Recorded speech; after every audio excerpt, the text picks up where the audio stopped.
राम राम जय श्री राम। आप सबके बहुत बहुत स्वागत है, बहुत बहुत अभिनंदन है। आज आपके लिए एक प्यारा सा गणेश भगवान के भजन लेके आए हैं। आप सब सुने, पूरा प्यारा आशीर्वाद बनाए रहे। सुने प्यारा सा गणेश जी के भजन। सबसे पहले पूजा तोहार हो शिव जी के ललनवा। सबसे पहले पूजा तोहार हो शिव जी के ललनवा। राम जी से पहले लखन जी से पहले, राम जी से पहले लखन जी से पहले, सिया जी से पहले तोहार हो शिव जी के ललनवा। सिया जी से पहले तोहार हो शिव जी के ललनवा। सबसे पहले पूजा तोहार हो शिव जी के ललनवा। सबसे पहले पूजा तोहार हो शिव जी के ललनवा।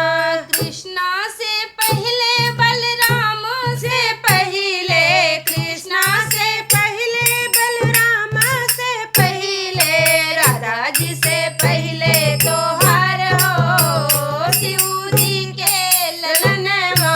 राधा जी से पहले तोहार हो शिव जी के ललनवा। सबसे पहले पूजा तोहार हो शिव जी के ललनवा। सबसे पहले पूजा तोहार हो शिव जी के ललनवा। ब्रह्मा से पहले ब्रह्माणी से पहले, ब्रह्मा से पहले ब्रह्माणी से पहले, नारद से पहले तोहार हो शिव जी के ललनवा।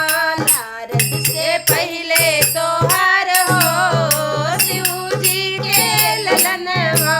सबसे पहले पूजा तोहार हो शिव जी के ललनवा।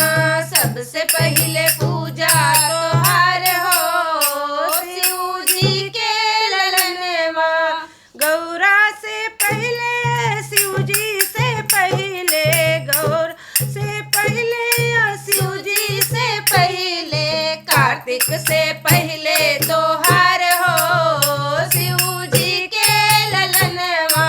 कार्तिक से पहले तोहार हो शिव जी के ललनवा। सबसे पहले पूजा तोहार हो शिव जी के ललनवा। सबसे पहले पूजा तोहार हो शिव जी के ललनवा। श्री गणेशाय नमः।